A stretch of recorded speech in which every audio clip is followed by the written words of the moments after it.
Pues acaba de terminar la Keynote de Apple. La Worldwide Developer Conference de 2020 nos ha dejado interesantes novedades con respecto a las nuevas versiones del sistema operativo y una sorpresa que ya veníamos comentando y que sin duda merece la pena.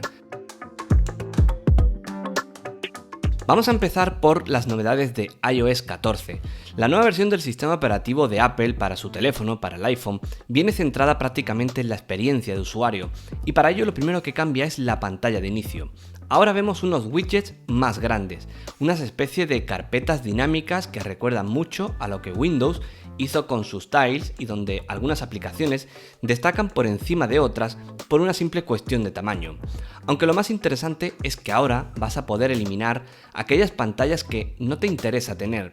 Las aplicaciones van a seguir estando en tu iPhone, pero todas estarán al final del todo, de forma que es como si tuviésemos un cajón de aplicaciones o varios cajones de aplicaciones junto a esas dos pantallas que serían las principales y donde estarían las aplicaciones que verdaderamente utilizamos en nuestro día a día, es decir, una mejora a nivel organizativo.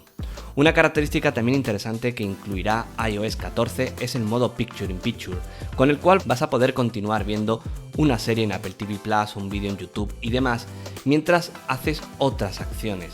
Esto era algo demandado por muchos usuarios porque realmente era un incordio tener que dejar de ver un vídeo en YouTube para, por ejemplo, hacer una anotación, contestar un mensaje o similar.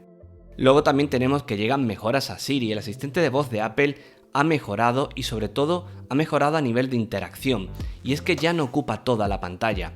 Ahora se integra muchísimo mejor y eso facilita mucho su uso mientras estamos utilizando otras aplicaciones. Por supuesto, también hay mejoras en muchas otras aplicaciones como la de mensajes, donde se incluye una nueva función de grupos, memojis, stickers, en definitiva, muchas cosas. También tenemos una interesante novedad que llega a mapas, solamente para algunas ciudades donde estos mapas son ahora mucho más detallados, más ricos y con nuevas funciones como por ejemplo encontrar puntos de carga eléctrica para vehículos, vehículos eléctricos. CarPlay también mejora en el iPhone y es que ya permite utilizar el dispositivo, utilizar el teléfono como llave para acceder al coche. Esto es interesante porque también permite enviar una autorización a otro usuario de iPhone para darle permiso y poder acceder a tu coche. Y por último, una de las novedades también llamativas es el tema de App Clips. Estos son pequeñas aplicaciones temporales que se van a activar solo cuando las necesites, es decir, es algo muy similar a lo que hay en Android y es algo perfecto para todas esas aplicaciones que utilizas de forma puntual, por ejemplo, para pagar en una cafetería, para alquilar un patinete eléctrico, etc. Así que como ves, las novedades centradas en iOS 14 son bastante interesantes. Pero bueno, sigamos. iPadOS 14, la nueva versión del sistema operativo del iPad, también llega con un rediseño que copia esa experiencia que hemos visto en el iPhone, pero que adapta ciertos elementos al propio tamaño de pantalla y a las particularidades del dispositivo en sí. Esto significa que tendremos nuevos widgets también, tendremos mejoras en las aplicaciones y en cómo se aprovecha cada pulgada de la pantalla y, sobre todo, vamos a tener mejoras que afectan nuevamente a la interacción. La primera de ellas es, de nuevo, el tema de Siri, que se integra muchísimo mejor. Ahora es prácticamente como Spotlight en MacOS. Esto significa que cuando activamos el buscador no ocupa toda la pantalla, sino que aparece solamente en una porción de ella. Pero lo más impresionante, lo más interesante de todo, es cómo el uso del Apple Pencil sigue mejorando. El lápiz es el complemento imprescindible de cualquier iPad, y ahora más aún, porque en esta versión, en iPadOS 14, se da soporte para la escritura a mano en prácticamente toda la interfaz del sistema. Esto significa que puedes escribir en la barra de dirección de Safari y automáticamente se traduce en la dirección web que quieres visitar o en el término que quieres buscar. También lo puedes utilizar para añadir tareas y en definitiva para todo aquello que quieras con las diferentes aplicaciones.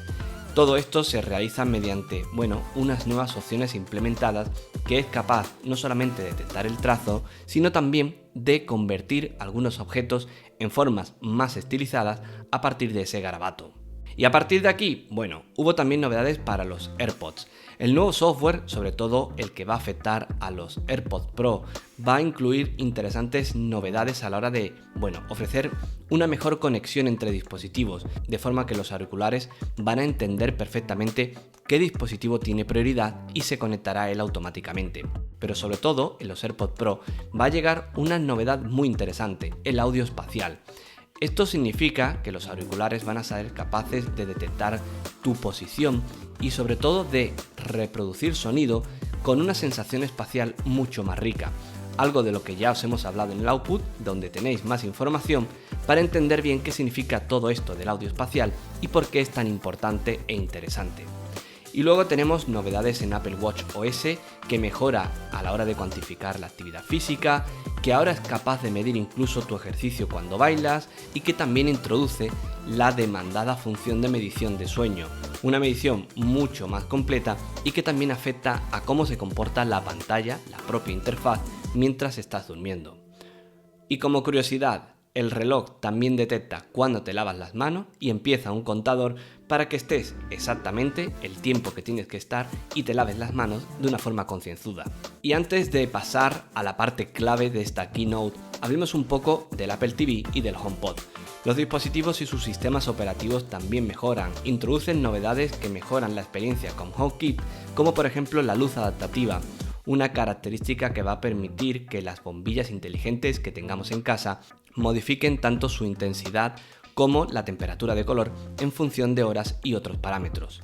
Y luego tenemos el uso de videocámaras de vigilancia, que ahora los modelos que son compatibles con HomeKit se integran de forma mucho más avanzada, pudiendo mostrar lo que está capturando, por ejemplo, mientras utilizamos el Apple TV, y etc. En definitiva, mejoras interesantes, pero sin duda alguna lo más interesante de esta keynote llegó al final, llegó con MacOS Big Sur. Big Sur es la nueva versión del sistema operativo del Mac. Es una versión donde, hay muchos elementos que vienen heredados de lo que hemos visto en iPadOS y de iOS 14. Una interfaz rediseñada, una interfaz muy clara, muy atractiva, con ese punto de iPad y con elementos como por ejemplo el resalte de los iconos o de los elementos de la interfaz cuando pasa el puntero por encima de él. Es decir, son pequeños cambios estéticos pero que se agradecen porque cambian la filosofía de diseño y de experiencia que veníamos arrastrando desde las primeras versiones del sistema operativo. Y por supuesto, junto a todo esto tenemos las clásicas novedades en aplicaciones básicas del sistema, en especial las de Safari, que sigue avanzando a muy buen ritmo, con una mejor ejecución del código JavaScript, con una mejora en las extensiones, con una mejora también en la privacidad y en definitiva con todo lo que afecta a la experiencia de uso. Sin duda alguna, si utilizas Mac, deberías de probar Safari, porque el navegador es cada vez más interesante. Pero el gran momento de la presentación, sin duda, llegó justo al final, y su nombre no es otro que Apple Silicon. La compañía ha realizado 3 importantes transiciones a lo largo de su historia. De Motorola a PowerPC, la transición que hizo de MacOS Classic a MacOS 10 y luego la transición a Intel. Pero ahora llega una nueva transición, una donde los procesadores van a estar fabricados por la propia compañía. Este sin duda, como ellos mismos han dicho, es un momento histórico para la compañía, porque la base de esta transición no es ni más ni menos que tener ese control del hardware y del software que siempre han buscado. A partir de ahora, según ellos, tienen la convicción de que van a poder lanzar mejores dispositivos, mejores productos, porque van a controlar tanto el avance del software como el avance del hardware. Y además, a nivel de desarrollo, el tener una plataforma idéntica para los distintos dispositivos debería facilitar muchísimo el trabajo a los desarrolladores, los cuales ya no tendrían que compilar para diferentes arquitecturas, sino que sería un todo en uno. Para esto tiene mucho que ver todo lo que se ha ido avanzando con Catalyst, que como recordaréis es es esa tecnología que permite desarrollar una aplicación para, por ejemplo, el iPad o el iPhone y que funcione directamente en el Mac. Esto ya lo vimos en versiones anteriores con las aplicaciones de foto, por ejemplo, y ahora en esta nueva demostración que nos han hecho hemos visto muchas otras más. Además es curioso porque las aplicaciones de iPhone o de iPad se ejecutan en una ventana que guarda esa relación de aspecto que podría tener la pantalla de estos dispositivos. Por lo demás, aunque de este tema ya hablaremos de forma más pausada un poco más adelante, lo cierto es que la transición va a ser realmente, interesante y significativa. Y no va a ser algo a largo plazo, sino que empieza ya. Los primeros kits de transición para el desarrollo son unos Mac Mini que cuentan con un chip Apple A12Z Bionic y 16 GB de memoria RAM.